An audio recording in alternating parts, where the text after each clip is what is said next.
this matter, who will? Whis covered his mouth and laughed. Beerus is the strongest gods of destruction, but he is lazy. Quote. Lewis's mouth twitched slightly, and he said, I was ignorant when I was a child. Can I regret being a substitute gods of destruction now? Whis raised the corner of his mouth and said jokingly, what do you think? Lewis covered his eyes and smiled bitterly, it's my bad luck. Without Whis telling him, Lewis naturally knew what the current situation of the 7th universe was. In the early stage, the strongest boss of the 7th universe is still Frieza. With a combat power of 120 million, he can be called the strongest. It has to be said that the 7th universe is really weak. The 7th universe was lucky enough not to be destroyed by Xeno. Ding, please sign in at the Supreme Kai World, reward, Super Saiyan 1. Closing square bracket. The system, which had been silent for 10 years, finally made some movement. When Lewis heard this, he was immediately delighted. He knew the way to transform into a Super Saiyan, which was to use extreme anger to channel the power deep within his body. He also tried to transform, but he always fell short, which was very strange. However, the system has now released a mission, and the reward is Super Saiyan 1. Lewis was very excited. According to the universe combat power measure, Lewis's strength is 1 billion combat power, and this is just his normal strength. If he really transforms into Super Saiyan 1, his strength will increase 50 times. This means that Lewis's combat power will exceed 50 billion. Whis saw Lewis's silly grin and couldn't help but wonder, Lewis, what are you laughing at? No, let's go and carry out the mission right away. However, let's go to the Supreme Kai World first. Why go to Supreme Kai World? Why do you care so much? Lord Beerus is not here. I am the gods of destruction. Listen to me. Quote. A stream of colorful light suddenly enveloped the two of them and soared into the sky. The starry sky of the universe is very gorgeous and magical. From north to south, stars are scattered in it, forming a beautiful and fantastic galaxy. A holy land in the galaxy, filled with a milky white aura, which, upon closer inspection, was emitted from a gigantic planet.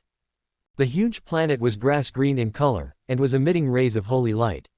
It was extremely sacred, as if it was a star region where gods lived.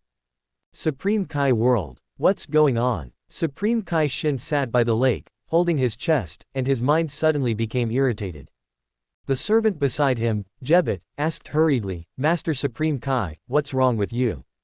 I don't know, I just suddenly had a bad feeling, this feeling. Could it be that Majin Buu broke the seal? Supreme Kai Shin's face changed, and he quickly stood up, ready to go and take a look at the place where Majin Buu was sealed. When Jupiter heard this, his face turned pale. If it was really the legendary Majin Buu who broke the seal, then the universe would be over. Right at this moment, a thick stream of colorful light fell from the sky. Ding, you have successfully signed into the Supreme Kai World, and will be rewarded with Super Saiyan 1. Closing square bracket. A warm current suddenly flowed through Lewis's body, as if it had made up for the defects in his body. His body felt numb and very comfortable. Lewis smiled slightly. So that's how it is. He hadn't been able to transform into a Super Saiyan through his own efforts before, not because he didn't have the talent. It's because the S cells in the body are not activated enough, so the transformation cannot be successful. Now the system's reward has made up for the S cells in his body, and he has finally mastered the Super Saiyan state. Lewis was in a good mood and looked around. Whis, the environment here is better than the gods of destruction world, why don't we change places with Supreme Kai? Lewis, Lord Beerus will be angry if he hears you say that. Be angry if you want to. He can't kill me anyway. Quote. Whis was speechless. This kid is so annoying. Why don't we lock him up and let him starve for 2 days while he's still young? Whis shook his head. He looked at the Supreme Kai world and counted on his fingers. He hadn't been here for at least tens of millions of years. I don't know what happened to the old Supreme Kai now. At this time, who are you to dare to trespass into the sacred world of Supreme Kai? By the lake, Jebbet was startled by the sudden colorful light, and then he found that they were two strange men. The auras of the two were very ordinary, one was immortal, and the other's dimension seemed to have reached the level of a king of the realm. When Supreme Kai Shin saw the two people appear, the anxiety in his heart suddenly disappeared. It was caused by the two people in front of me, but who are they? Supreme Kai Shin, Jebbet. Lewis smiled slightly, looking at the two people by the lake, and recognized each other's identity.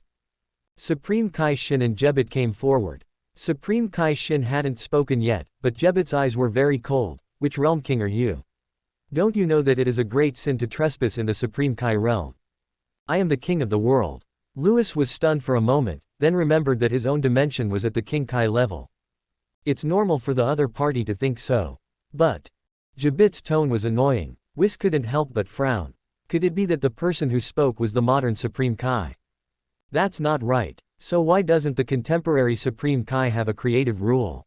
Instead, the little guy next to him has a strong creative rule. Lewis said coldly, do you know who I am? Jeppetel is really as arrogant as he is in the anime. If you don't know him, you would think he is the Supreme Kai. Chapter 6 Release the old Supreme Kai. Isn't it just a small Kai? Tell me, which Kai is it? How ignorant. Lewis shook his head. I am ignorant. Jebbet snorted coldly, if you enter the Supreme Kai world without the permission of the Supreme Kai, you must accept the corresponding punishment. Since you are the king of the Kai, you can be spared the death penalty, but you can't escape the living punishment. After saying this, Jebbet raised his hand and was about to take action. Jebbet, stop it. Supreme Kai Shin came to Lewis and looked at Lewis and Whis closely, always feeling that these two people were very unusual. Jebbet is not a Supreme Kai, so he naturally cannot notice this. He said, Sir Supreme Kai, one of them is immortal and the other is a world king. How can they set foot in such a sacred Supreme Kai world? Okay, listen to me. Master Supreme Kai, you should listen to me. The Supreme Kai world is not for them to set foot in. They must be punished. Regardless, Jebbet turned around and looked at Lewis and the other man with a fierce look in his eyes. In his mind, the Supreme Kai world is the most sacred place and cannot be defiled by mortals. Whis finally understood, and looked at Jebbet with a frown. After saying so much, it turns out that you are not the Supreme Kai. I almost thought you were the master of the Supreme Kai world. Lewis stood aside with his arms folded, expressionless. You, shut up, I'm just a servant of Supreme Kai. Jebbet was startled. After hearing what was said, he realized that his behavior seemed to have crossed the line. Actually, we can't blame Jebbet for his behavior. The main reason was that Supreme Kai Shin was too young to inherit the position of Supreme Kai, and Supreme Kai Shin's character was relatively weak, so many things were handled by Jeppeter. Over time, he developed the character of Jebbet. Sir Supreme Kai, please believe me, I really didn't. Jebbet was so frightened that he broke out in a cold sweat and bent over 90 degrees towards Supreme Kai Shingong. Okay, I know you don't mean anything else. Supreme Kai Shin looked at Lewis, as if he knew he was the one in charge. Who are you? What are you doing here? Quote. Without responding to Supreme Kai Shin's words, Lewis kept staring at Jebbet, and the cold murderous intent frightened Jebbet. What do you want to do? Do you know that ignorance is actually a sin? After Lewis finished speaking, he raised his hand, and a purple rice bead suddenly appeared on his index finger. The world of Supreme Kai suddenly lost its color, and the breath of destruction swept every corner. It was as if the god of death had arrived. You, how can you be so strong as a Kai king? Jebbet panicked. Supreme Kai Shin was also frightened. He stood in front of Jebbet and hurriedly said, stop. A warm feeling passed through Jeppetel's heart. Supreme Kai was saving him with his life. Seeing Supreme Kai Shin's move, Lewis stopped his hand that was about to throw out the destructive energy. Trash, I'll let you go this time for the sake of Supreme Kai. Louis glanced at Jebbet and said coldly. Whis on the side had a blank expression on his face. As long as Louis didn't attack Supreme Kai, he could just kill Jebbet. Hello, Supreme Kai. My name is Louis, and I am the current candidate gods of destruction. Louis then saluted Supreme Kai Shin. Hello, Lord Supreme Kai. I am a servant of Lord Gods of Destruction. My name is Whis. Whis saluted respectfully. Whis and Louis's sudden actions startled Jebbet and Supreme Kai Shin. Especially Jeppetel, didn't the young Kai King want to kill him just now? Why did he suddenly salute Supreme Kai? That's right, that boy is King Kai. No matter how powerful he is, he still has to be respectful in front of Supreme Kai, the highest god in the universe. Supreme Kai Shin thought the same as Jebbet, he thought so too. But what are these alternate gods of destruction? Axon, I know you are confused, you will know soon. After the ceremony, Louis called Supreme Kai's name directly. Asin, Supreme Kai Shin, Jebbet, and even Whis were stunned. How dare you address Supreme Kai by his name? Jebbet instinctively wanted to scold, but seeing Louis's murderous eyes, he quickly shut up. But it's too late. Louis threw a punch, and the powerful force penetrated into the void. Jebbet's chest felt tight and sank 5 centimeters. Jebbet was thrown thousands of miles away by the residual impact force. Jabbet. Supreme Kai Shin was horrified and wanted to fly over. Okay, he's not dead. Come with me. I know you have a lot of questions, but you'll know everything soon. Louis put away his fist. He had already given Supreme Kai Shin a lot of face. Are you okay? Supreme Kai Shin looked in the direction where Jebbet disappeared, then looked at Louis and Whis. In fact, he was really confused. Who were these two people? Even before the two of them arrived, he felt uneasy. After arriving in the Supreme Kai world, he was shocked by the power that erupted from the young King Kai. The power of the young King Kai is even stronger than that of him, the Supreme Kai. Besides, the young King Kai also said that he was a candidate for gods of destruction, but what are the candidate gods of destruction? Supreme Kai Shin was extremely confused. Whis, let's go and unseal the old Supreme Kai first. Louis's purpose of coming here, in addition to completing the sign-in task, is to release the old Supreme Kai. Whis was right, he became the candidate gods of destruction, the 7th universe was closely related to him, and he had the responsibility to change the status quo of the 7th universe. And the old Supreme Kai is the key figure in changing the status quo. Louis soared into the air. However, a meaningful voice came from the ground. How do you know this? Whis was still wondering how Louis would explain all this to the ignorant Supreme Kai Shin. Unexpectedly, Louis directly told the story of the old Supreme Kai. Louis's body froze in midair, and he remembered that Whis had never spoken to him. Damn it. Let's go. Whis smiled slightly and looked at Louis meaningfully. It seemed that this kid's peculiarity was not only that he ignored all the negative influences in the world. Whis didn't ask Louis why he knew about the old Supreme Kai. Louis was relieved and he quickly flew to the center of the Supreme Kai world. According to the original work, the place where the old Supreme Kai was sealed is there. Louis and Whis flew in the sky, and Supreme Kai Shin finally chose to follow them. He was really curious about the identity of the alternate gods of destruction. As for Jeppetel, the young King Kai said he was not dead, so he should not be lying to him. Supreme Kai World Center. There is a sparkling lake, and in the middle of the lake there is a stone tower. A sword was stuck in the stone tower, with only the hilt sticking out of the stone. What are you doing here? Supreme Kai Shin and Louis flew together. He looked sideways at the two men and felt that they were more and more unfathomable. Did you see that sword? Louis pointed at the sword on the stone tower above the lake. Whis didn't say anything, he just kept looking at Louis, he actually knew so much. That sword is called Supreme Kai. According to legend, if you pull out the sword, you will gain the most powerful power in the world. Supreme Kai Shin is the master of the Supreme Kai world, so he naturally knows the origin of the sword.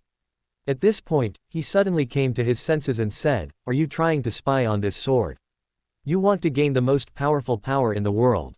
Supreme Kai Shin flew to the side with a cautious look on his face, ready for a fight, but he felt helpless inside, wondering if he could beat the others. Quote. Louis and Whis had black lines on their faces as they tried to spy on the most powerful force in the world. How ignorant. Also, if they really are spying on the so-called strongest power, do you think you'll be fine if you just retreat a dozen meters? Lewis didn't explain, he flew directly to the stone pillar and held the hilt of the sword with one hand. Stop! Supreme Kai Shin yelled. Lewis continued to ignore it. He released a destructive aura and exerted a little force on his hands. Boom! The Supreme Kai sword was pulled up in an instant, and the stone pillar exploded, turning into pieces of rubble that fell into the huge lake, instantly causing huge waves. Gurgle. Supreme Kai Shin swallowed hard. It's not like all the Supreme Kais in history, including him, have tried to pull out the Supreme Kai sword, but no Supreme Kai has ever been able to do it. And this guy actually managed to pull out the Supreme Kai sword. It must be fake. Lewis holds the Supreme Kai sword in his hand, and a faint aura of destruction comes from the sword. No wonder successive Supreme Kai have been unable to pull it out. It turns out that it was Beerus's doing. Completion. Supreme Kai was desperate. If the other party pulled out the Supreme Kai sword, he would definitely gain the most powerful power in the world. He only hoped that the other party was not an evil person. Otherwise the universe will be in danger. But after a while, there was no energy fluctuation on Lewis's body. Supreme Kai Shin frowned. Could it be that the legend was false? It's better to be fake. In this way, no one will be able to overcome the so-called most powerful force, and that's when Supreme Kai Shin was rejoicing. Break it for me. Lewis held the hilt of the sword with one hand and the tip of the sword with the other. His posture frightened Supreme Kai Shin. The young King Kai actually wanted to break the Supreme Kai sword. This is crazy. Supreme Kai Shin knew that the legend was false, but the other party wanted to break the Supreme Kai sword. How was that possible? But the next second, Supreme Kai Shin was stunned, as if he was struck by lightning, and stood in midair, only to see the Supreme Kai sword in Lewis's hand break into two sections. Okay, Axon, come down. Lewis landed at the lakeside with the broken sword in his hand, and Whis followed closely. Come down. My great sword is broken. This is the Supreme Kai sword that has been passed down for a long time. In the sky, Supreme Kai Shin looked at the broken sword in the hand of the young man by the lake. He sniffed and his eyes turned red. The Supreme Kai sword that has been passed down for so long was destroyed in his generation. He is a sinner. Supreme Kai Shin landed on the lake like a soulless puppet. The Supreme Kai sword was destroyed, but the young King Kai still let him come down.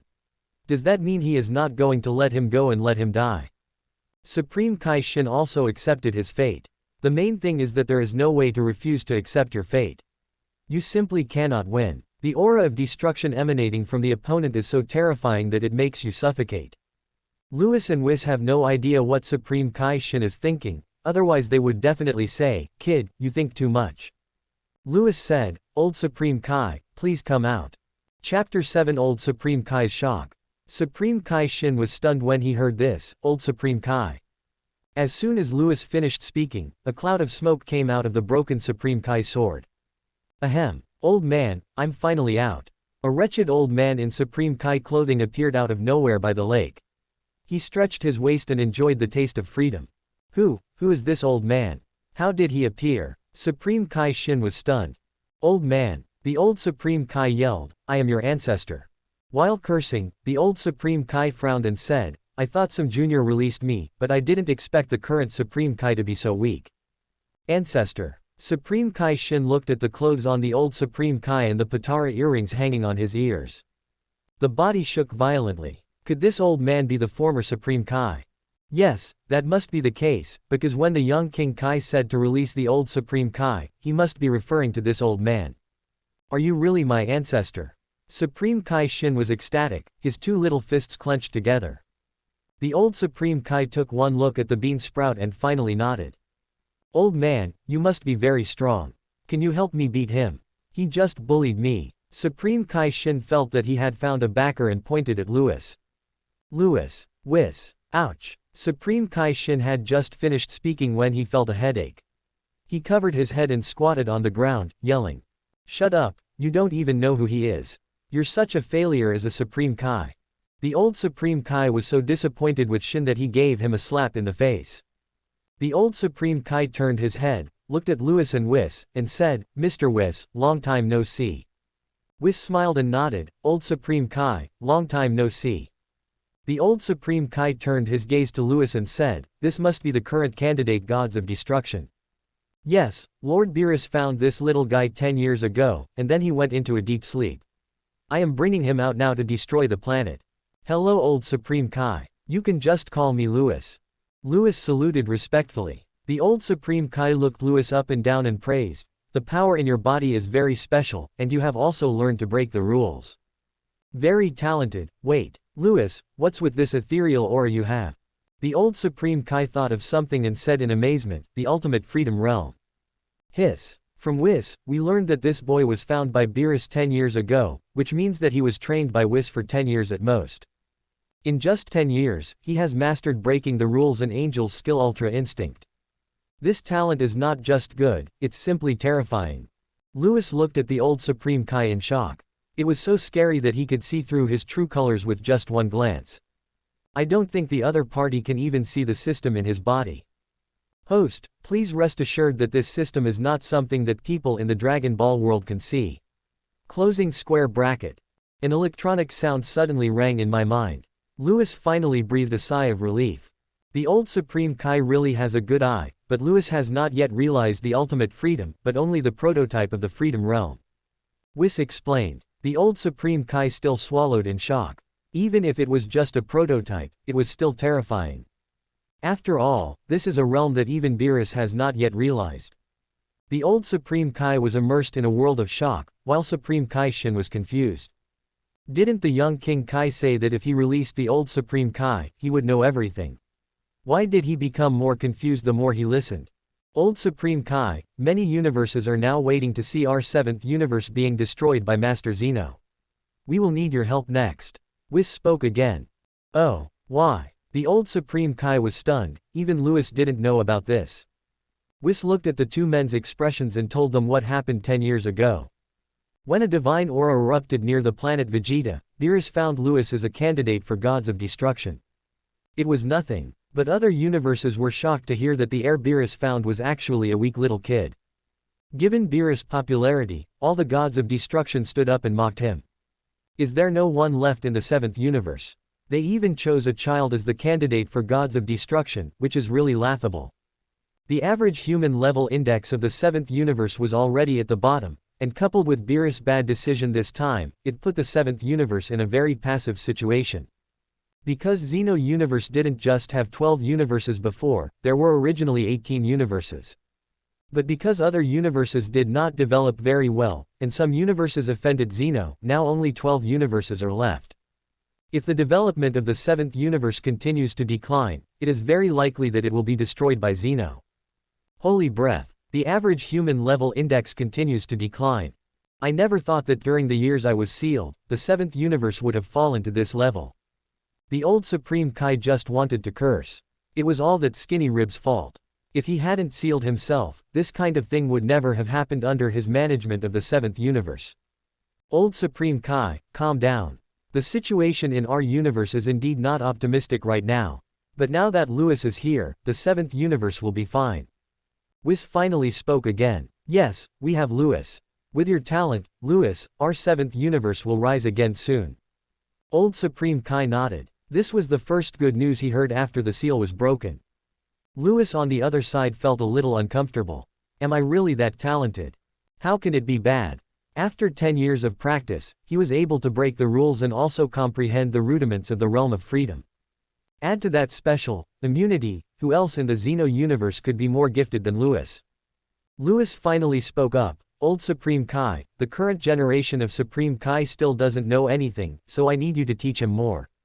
This is the key. After all, the Supreme Kai is no longer the old Supreme Kai, and the management of the universe requires the Supreme Kai. As everyone was talking, they started talking about themselves, and Supreme Kai Shin was stunned. Ah, who said I don't know anything? I know everything. Humph, what do you know? The old Supreme Kai knocked Supreme Kai Shin hard on the head again and sighed, alas, this is all Beerus' fault. This bean sprout doesn't know anything, so it's not his fault. The old Supreme Kai brought up the matter of Majin Buu again. When Supreme Kai Shin heard about the past, his eyes became slightly red. It turned out that his ancestors knew about Majin Buu. Youngster, let me teach you from now on. Old Supreme Kai glanced at Supreme Kai Shin, and then glanced at Lewis. Lewis was the key figure at the moment. It makes me happy to think about the shocked expressions on the faces of the Supreme Kais from other universes when they see Lewis. Old Supreme Kai, now that you are out, I will leave the accent to you. I am going to destroy a batch of planets now. Lewis offered to leave. Destroy the planet. Supreme Kai Shin's eyes widened and he said angrily, why do you want to destroy the planet?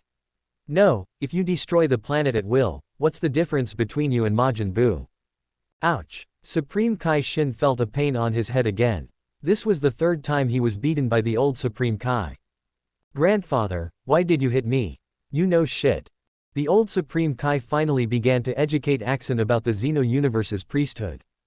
Lewis glanced at Whis. His mission in the Supreme Kai world was completed and it was time to leave. Whis understood Lewis's expression, then waved his staff, and colorful light enveloped the two of them and soared into the sky.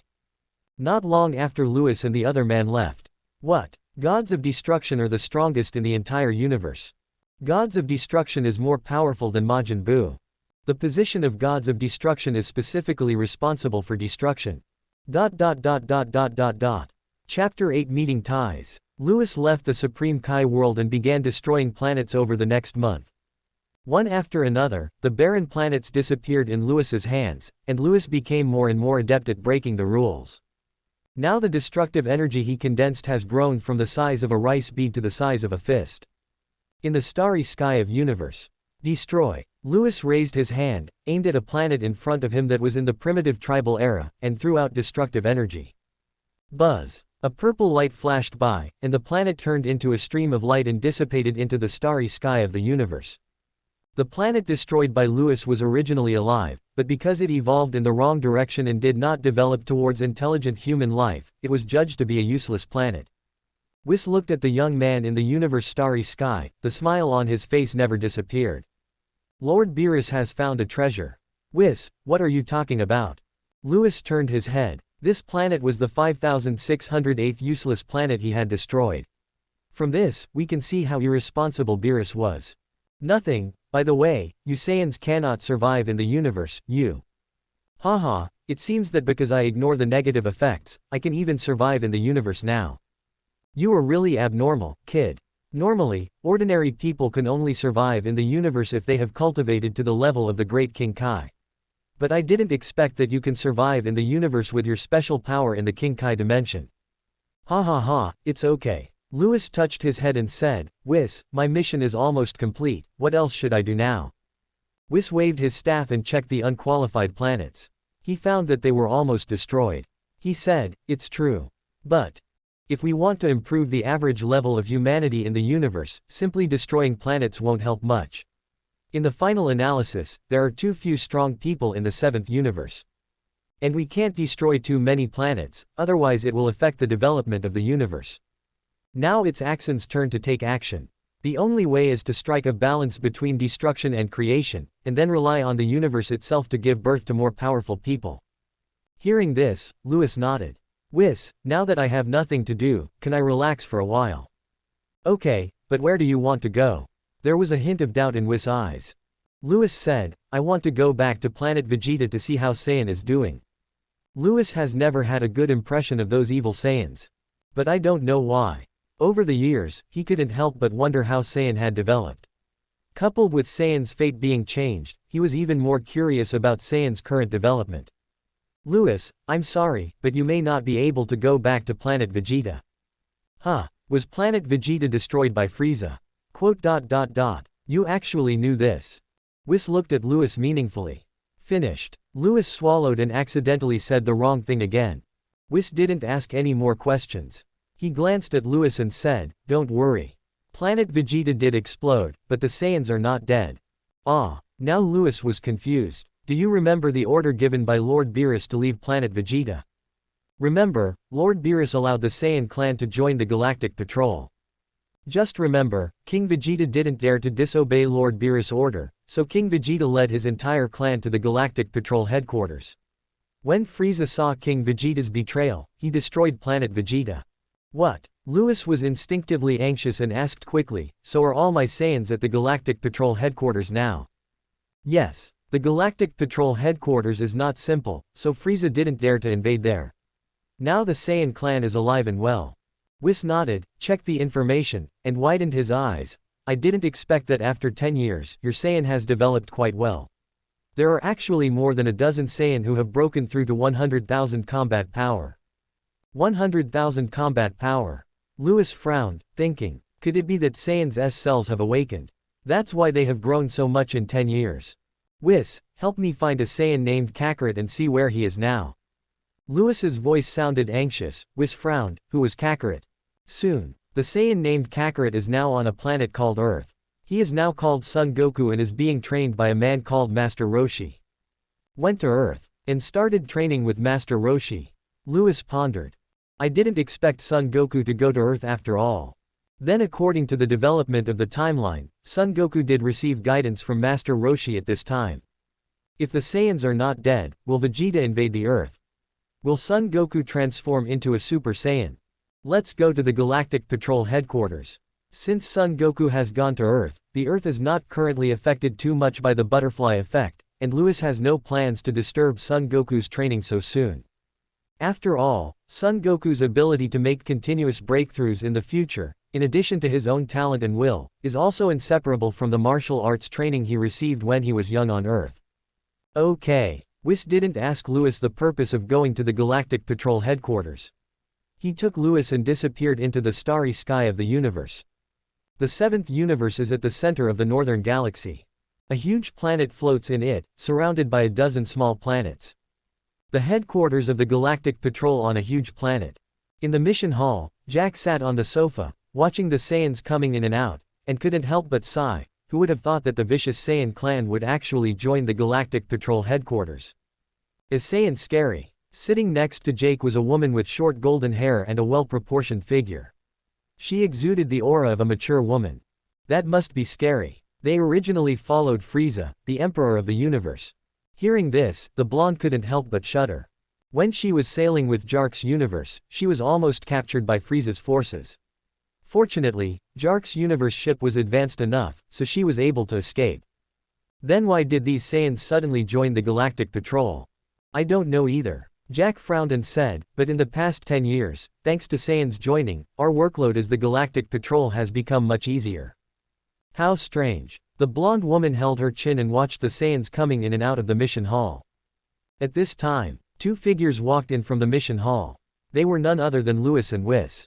It's her. The moment Lewis came in, he noticed the woman next to Jake, Tiz. In the original novel, Tiz is Bulma's sister and a novelist. She follows Jack into the universe in search of good novel material. I didn't expect to see her at the Galactic Patrol headquarters. Tazy also noticed Lewis's eyes and frowned slightly. Tiz, what's wrong with you? That person is looking at me. Tazy pointed at Lewis. Jake quickly pressed her hand down and said in panic, do you want to die? Didn't you see the tail around his waist? Yes, Saiyan. Tazy then noticed the tail around Lewis's waist and quickly covered her mouth. But, it's over, it's over. Saiyan is walking over here. He must have heard what you just said. Jake wanted to cry but had no tears. Women are so annoying. As Lewis got closer, the atmosphere in the hall became solemn. Jake and Tazy held their breath, their palms were sweaty, they just prayed that the other party was not looking for trouble. Chapter 9, Meeting King Vegeta again. Miss, are you Dr. Brief's daughter? Lewis came in front of Tiz and smiled.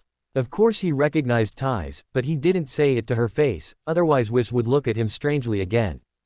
Tazy was stunned, and pointed at herself with a white finger, her eyes widened. You know my father. She looks so adorable when she's shocked. Lewis touched his nose and said, I don't know him. Can you send a message to your father for me? Yes.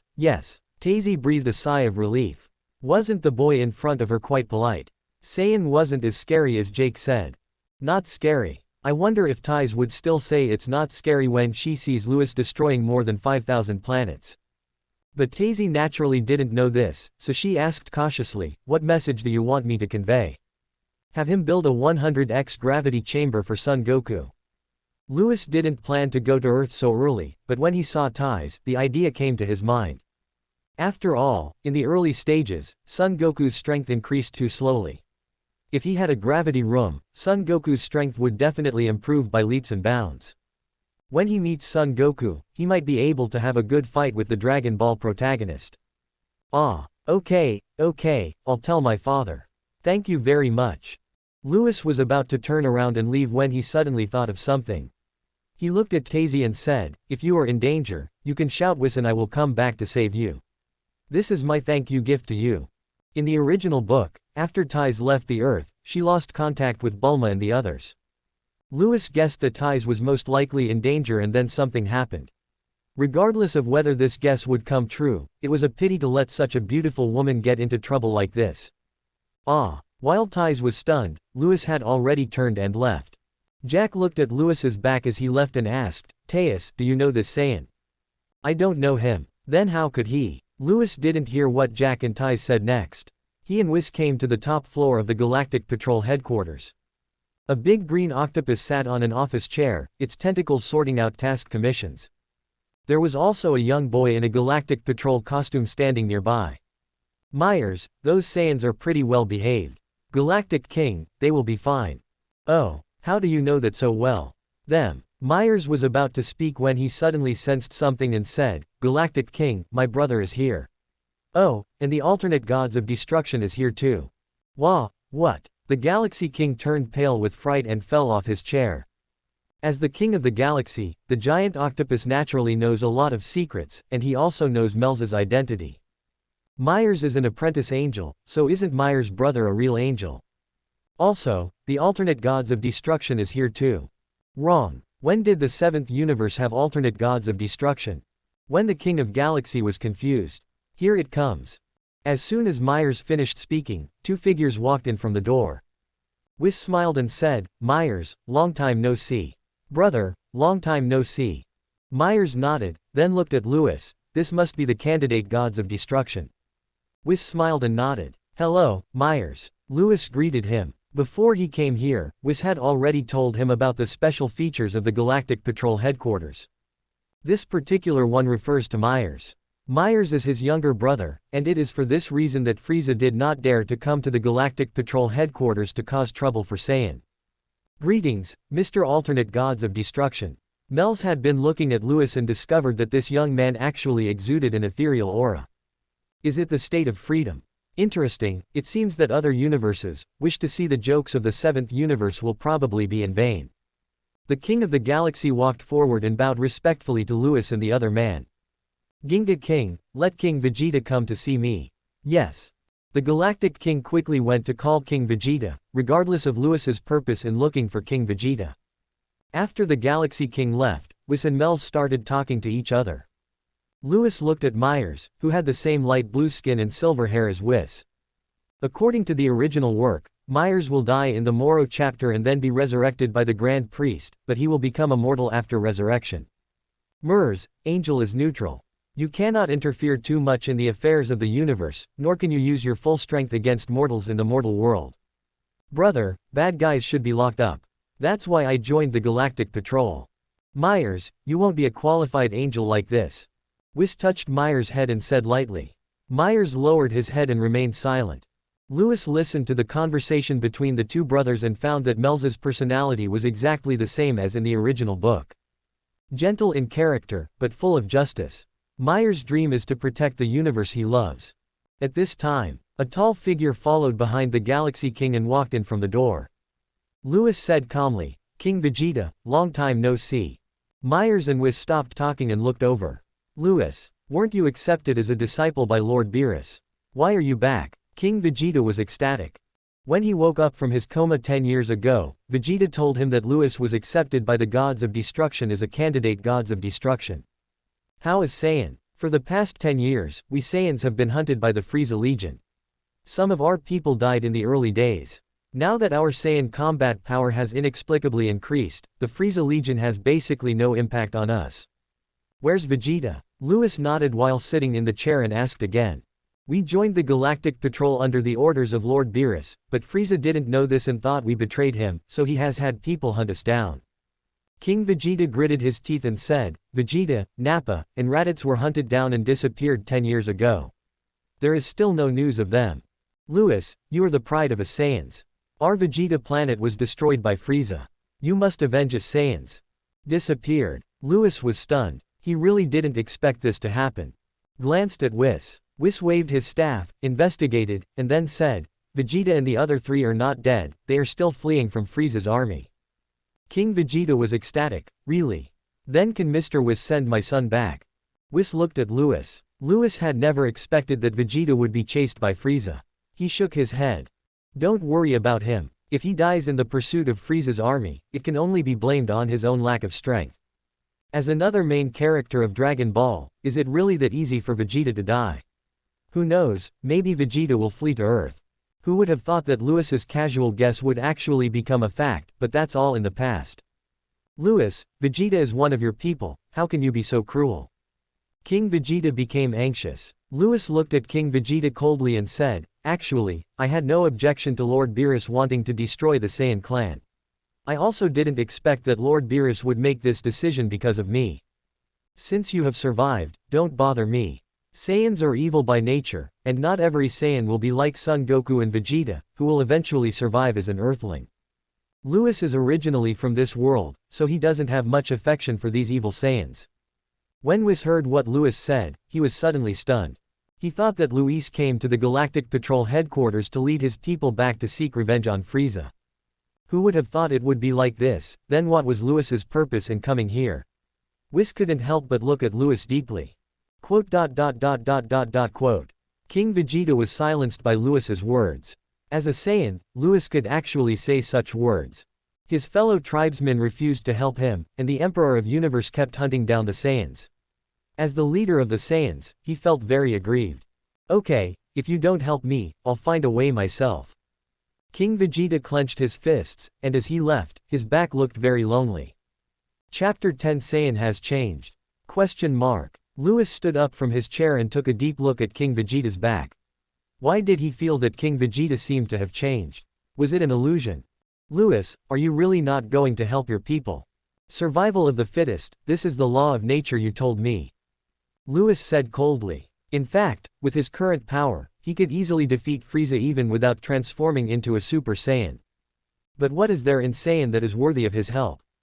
What's more, Frieza will be killed by the Dragon Ball protagonist later, so it's not his turn.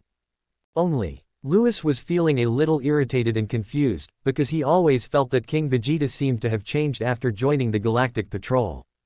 Oh wow, Lewis, you are very aware, you really are worthy of being the candidate for Master Beerus. Whis then looked at Myers and said seriously, then do you understand Angel's neutrality rules? Myers simply ignored Whis and, like King Vegeta, turned around and left without even looking back. Whis. After leaving the Galactic King's office, Lewis took a walk around the Galactic Patrol headquarters. He was absent-minded the whole time, and only when he met Saiyan on the road would he focus and nod from time to time. Saiyan has indeed changed a lot, especially their combat power. Almost everyone's strength has broken through to over 8,000 combat power. 8,000 combat power, this is the combat power when Nappa invaded the Earth. Don't forget that this is only the early stage of the Dragon Ball plot. 8,000 combat power is already very strong. Is this really the awakening of Saiyans as cells? How could this group of naturally evil Saiyans awaken their S cells? In the end, Lewis and Whis left the Galactic Patrol headquarters. On the way back to the Gods of Destruction realm. You really don't intend to help your people. Whis noticed that Lewis was a little distracted, and smiled while covering his mouth. What a joke. I said I won't help you, so I won't help you. Lewis put his hand on Whis's shoulder and said unhappily. Whis chuckled. Someone is really stubborn. He was so anxious before coming to the Galaxy headquarters. I thought he had some purpose. Who would have thought that his attention has always been on his people? Stop beating around the bush when you scold me. Lewis thought for a moment and asked, Whis, help me investigate what happened after Saiyan joined the Galactic Patrol. Whis nodded, stopped in the universe's starry sky, and then waved his staff. A moment later, after the Saiyan followed Lord Beerus' orders and joined the Galactic Patrol, they stopped invading other people's planets and began carrying out missions issued by the Silver Patrol. In these 10 years, Saiyan has carried out a total of 30,000 galactic missions and protected 3,605 races. Destroyed 4,083 universe pirate groups and killed a total of 103,000 silver criminals. Whis became more and more shocked as he spoke, and finally looked at Louis. Louis, you Saiyans seem to have changed. Has it changed? Louis frowned. Aren't Saiyans inherently evil? Wrong. In the original novel, Saiyan did not seem to be evil at first, but became evil after a civil strife. Louis thought of another person. Amos. Amosi's story says that he and 5 kind-hearted friends broke out of a civil strife, and at the critical moment, he transformed into a Super Saiyan. This is where the legend of Super Saiyan begins. This is also the beginning of the legend of Super Saiyan God. Louis smiled and said, Whis, if Saiyan is in danger, please tell me. Louis, you didn't mean. I'm thinking about the 7th universe, right? Look at Saiyan now. After only 10 years, someone has broken through to over 100,000 combat power. If we give them more time to develop, wouldn't it be easy to raise the average level of humanity in the universe? Louis, you know what you said makes a lot of sense. Whis touched his chin, his eyes shining. Right, that's why I asked you to pay attention to Saiyan's safety. Otherwise, it would take a long time to breed a race with strong talents by relying on the universe. Louis raised his chin proudly. He said it as if it was true. Whis did not expose Louis, and smiled while covering his mouth. Lord Louis is right, I was overthinking it, he. Louis was very stubborn and snorted twice. Whis wanted to say something, but suddenly frowned. Louis, Miss Ties is in danger. What? Are we in danger so soon? Then hurry up and leave. ... Another starry sky of the universe. On a Galactic Patrol Universe spaceship, 2 people looked anxious. Because there were 5 other spaceships following them. What should I do? What should I do? I didn't expect that as soon as I went out, I would be targeted by the people from Frieza's army. Tazy grabbed Jake's shoulders and shook him. Stop shaking, or I'll feel dizzy. Jack said hurriedly as he saw many stars floating in front of him. Tazy stopped shaking and said loudly, you said you were an elite galactic patrolman, but you couldn't even deal with those little Karamis at the back. You're such a liar. Did I lie to you? Jake wanted to say something, but his face suddenly changed. It's over, the spaceship behind us is more advanced this time, we can't get rid of it, they are about to start attacking. Open black lens bracket warning. Close black lens bracket. Strong energy fluctuations detected behind, please pay attention. Closing square bracket. The alarm continued to sound, and the piercing sound made Tazy panic. Could it be that she couldn't escape this time? No. She hasn't written a novel that's famous throughout the universe yet. Ties, do you remember what Saiyan said at the Galactic Patrol headquarters? Try it out, call Whis. Hearing this, Tazy's mind flashed back to previous memories. If you are in danger, just shout Whis and I will come to save you. This is my way of thanking you. Ties tried her best to save the situation and looked up and shouted, Whis. Buzz. The space outside the universe spacecraft began to fluctuate, and 2 figures emerged from it.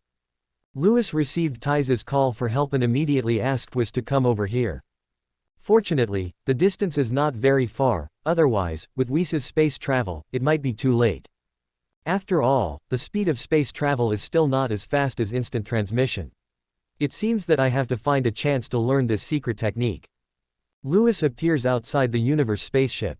5 electromagnetic shock waves came this way. He raised his hand and waved it, and the electromagnetic shock wave was immediately slapped aside. Then Louis grabbed the void. The 5 universe spaceships in front instantly condensed into a ball and turned into 5 pieces of scrap metal, and the people inside were crushed into meat paste. Inside the spaceship, after Ties shouted, Whis, loudly, she kept her eyes closed. In fact, Tazy no longer had any hope. After all, it was impossible for someone to come and save her just by shouting out her name. But after a while, the energy fluctuations behind disappear, the alarm is triggered. The all clear. Tazy was stunned and slowly opened her eyes. Jake pointed outside the spaceship and said excitedly, Teus, look outside. What's outside? When Tazy saw it, she was stunned. I saw 2 figures floating outside the universe spaceship, looking at me with smiles on their faces. These 2 people are none other than the Saiyan and his servants that the Galactic Patrol headquarters encountered. Hiss. Tazy gasped. It turned out that just by naming a person, someone would come to save her. Sudden. The 2 people disappeared outside the spaceship. Next second, 2 people appeared inside the spaceship. Louis smiled and said, I didn't expect you to be in danger so soon. It's you. You actually came to save me. Ties jumped onto Louis excitedly, and this time she was really scared. She thought she was dead. Louis's body stiffened. Taisy's figure was too good, curvy, soft and fragrant. Can you please come down and talk? Her body fragrance penetrated into his nose, and Louis felt that a certain part of his body was awakening. If Taisy doesn't come down, he will make a fool of himself. Taisy seemed to sense something and quickly jumped down. She laughed and said, "It's a good thing you came, otherwise I don't know what to do." After saying that, Taisy raised her white chin and glanced at Jake. It's as if to say, see, the problems that you, the elite galactic patrol, can't solve are solved by that ferocious Saiyan you mentioned. Cut. Jack snorted in annoyance. At this time, Louis smiled and said, "Miss, the universe is too dangerous. After this time, shouldn't you go back to Earth? Why call me Miss? Just call me Ties." Ty's eyes became firm, and he continued, "No, I will continue to sail in the universe until I write a novel that is famous in the universe." Louis. Whis. You are an ordinary Earthling, but when you encounter danger, you dare to sail in the dangerous universe. Louis was silent for a moment, then said, "Since you choose to continue sailing, I wish you good luck." After saying that, Louis prepared to leave with Whis. Etc. What's wrong? Louis was stunned and turned to look at Ties. Can you protect me? I'll give you money. My father has a lot of money." Taisy blushed. She was very brave for her dream, but she was also afraid of danger. This handsome boy looks like a very nice person. And he is Saiyan. The fact that he just appeared out of nowhere to save people is enough to show that he is very strong. If she could let him protect herself, she wouldn't have to follow Jake, such a weakling. Ties, I'm sorry, I really don't have time. Louis shook his head. He is a candidate for Gods of Destruction and has to go back to the Gods of Destruction world to continue his training. Otherwise, with his current combat power of 1 billion, he will not be able to compete with the Dragon Ball boss when he comes out. No, Jack is so weak, he can't protect me at all, you. Hearing what Taisy said, Jake next to her couldn't help but roll his eyes and said, "Sister, I'm still here. You can just call me Louis. You're still stronger, Louis. Those people from Frieza's army are no match for me. Louis, you're the best, please." Taisy blinked her big eyes and said playfully. After being flattered, Louis couldn't help but curl up the corners of his mouth slightly. He had to say that Taisy's flattery was really great. Whis saw this and sneered. Oh, man. Chapter 11 Taisy's Instant Noodles. Louis felt very comfortable in his heart. He raised his head and hummed, "Stop, stop, stop. Although what you said is true, I am indeed very good, but... Louis, you're the best, you won't reject me." A series of sugar-coated bullets came, and Louis fell silent. The spaceship was very quiet. He looked at Taisy and suddenly asked, "Can you cook?" Cook? Taisy was stunned. Didn't he say he was protecting her? But, Taisy still nodded. "I will." As the daughter of the richest man on Earth, she originally couldn't cook. But she followed Jack to the universe outside the Earth alone, and after years of wandering, she had already learned how to cook. "I can protect you, but you have to cook for me, can you agree?" Louis said. He also wanted to reject Taisy, but this beautiful big sister said he was so great and awesome. Who can stand it? Plus, Louis can't cook, and Whis' food is terrible. If Taisy can cook for him, it's not impossible to protect her. Okay, let's put it this way. Taisy turned around and said with a smile, "Jack, I have Louis to protect me, we will see each other later." Let's go. Women are so annoying. They only know how to burn bridges after crossing them. Jake was speechless. Whis, let's go back to the Gods of Destruction realm. Louis looked at Whis. Wait, Louis, are you going to take her to the Gods of Destruction realm? Whis finally spoke. Any questions? That's fine with me. Whis shook his head, but if Lord Beerus wakes up, he might get angry when he sees a stranger appear in the world of Gods of Destruction. Louis said angrily, "Why do you care about that lazy guy? He is sleeping. I am the Gods of Destruction, you listen to me." Quote. The corner of Whis' mouth twitched slightly, but Louis was right, when Beerus was not around, he had to listen to Louis. Besides, Master Beerus won't necessarily be angry when he wakes up. Louis looked at Ties again. Taisy has short golden hair, which is very cute and beautiful, but she would look better if she had long hair. Oh, why are you so sure that Lord Beerus won't be angry when he wakes up? Whis asked puzzledly. Will you be angry if there is something delicious? Louis turned his head and looked over. Delicious. Whis' eyes lit up immediately and he said, I agree to protect ties. Louis. Tazy hesitated to speak. Louis smiled and said, just tell me what you have to say. Ties swallowed and said, what are these gods of destruction and alternate gods of destruction? Are they some kind of gods? Louis and Whis looked at each other and both laughed. You'll know later, let's go. Louis grabbed Ty's wrist and glanced at Whis, who immediately waved his staff and the three of them disappeared into the universe spaceship. Only Jake was left in the messy spaceship. Gods of Destruction World. Because of the long-term influence of the aura of destruction, the land in the Gods of Destruction World is purple. In front of a lake. With a swish sound, three figures appeared. I've been out for a month and I'm finally back. Louis walked to the lake and lay down on the lounge chair next to it. Whis contacted the old Supreme Kai and told him that Louis had completed the mission. The old Supreme Kai in the Supreme Kai world was extremely excited when he heard that Louis destroyed more than 5,000 useless planets. If Beerus were to take on these 5,000 planets, it would take him at least 1,000 years to complete the task. The old Supreme Kai felt that Beerus's decision to recruit Louis as the alternate gods of destruction was an absolutely correct one. This way. Wow, this planet is so beautiful. This is Ty's first time to visit the world of gods of destruction. She's wandering around here and there like a curious cat. It's strange to see something strange. Louis took a sip of the drink next to him, and suddenly remembered something, and asked, Tazy, is there any instant noodles in your universal capsule? Instant noodles. Tazy returned to Louis and frowned, yes. You want to eat. It's good to have it. Don't wait until Lord Beerus suddenly wakes up and sees you here. That would be bad. Who is Lord Beerus you are talking about? Tazy threw out a universal capsule, and the universal capsule turned into a warehouse more than 10 meters high, filled with dry food. Puff. When Louis saw this, he sprayed out the drink in his mouth, wiped his mouth and said, you are fleeing from famine. You are the one fleeing from the famine. I am sailing in the universe, so I must be fully prepared. Tazy snorted. The universal capsule she took out was just one of thousands of universal capsules. If she took out all of them, Louis would have a heart attack. Hey, what are you doing? After Whis contacted the old Supreme Kai, he returned here and saw the warehouse next to Tazy, and couldn't help but feel confused. Didn't you say you wanted something delicious? Louis walked into the warehouse and took out 3 buckets of instant noodles. Whis, boil water. Okay. Whis waved his staff and a pot of boiling water suddenly appeared out of thin air.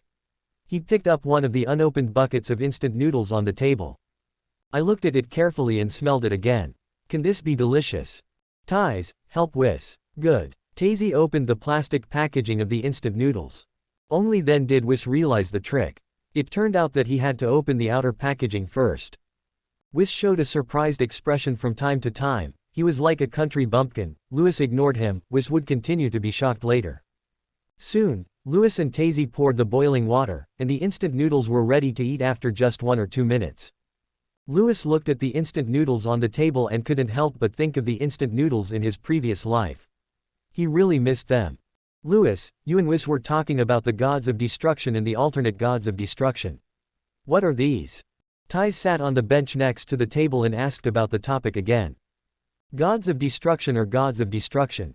But the gods of destruction are the gods who are in charge of the destruction of the universe, and they are also the highest gods in the entire universe dimension. Louis's voice was very soft, but when Ties heard it, it immediately caused a huge wave of emotion in her heart. Are you telling the truth? Really? Why would I lie to you? Gurgle. Tazy swallowed her saliva. Through Louis's previous conversation with Whis, she seemed to have discovered the secret and said nervously. Louis, are you the candidate gods of destruction? Is that Lord Beerus the gods of destruction? Louis turned his head, looked at Tize's fair little face, and smiled. You are worthy of being a novelist. You have inferred this information just through my conversation with Whis. Yes, you are right. I am the candidate gods of destruction, and the real gods of destruction is still sleeping. Louis knew that it would be difficult for Tize to believe his words, so he raised his hand and threw a destructive energy at a mountain in the distance. Buzz. The mountain that was 10,000 meters high suddenly disappeared. Quote. Tazy's face turned pale and she was so frightened that she didn't dare to speak.